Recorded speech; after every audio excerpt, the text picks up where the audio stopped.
Sunday লাঞ্চের preparation চলছে। আমি আর আমার বৌদি একদম সকাল সকাল চলে গেছিলাম বাজারে। নিজে দেখে মাছ কেনার মজাটা কিন্তু অন্যরকম, তাই না?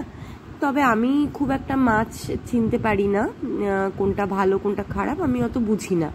আমার বৌদি এই ব্যাপারে কিন্তু খুব পটু। ইলিশটা ভাপা করব সেটা তো দেখে বুঝতেই পারছো। তো আমি বেশ অনেকটা সর্ষে আর তার সাথে পোস্ত নিয়ে নিয়েছিলাম, আর কয়েকটা কাঁচা লঙ্কা দিয়ে সেটা ভালোভাবে বেটে নিয়ে অনেকখানি সর্ষের তেল দিয়ে এটা মেখে মাছটাকে কিছুক্ষণ রেখে দিয়েছি।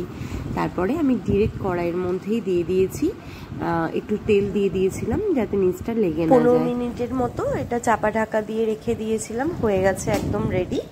এবার সার্ভ করার পালা।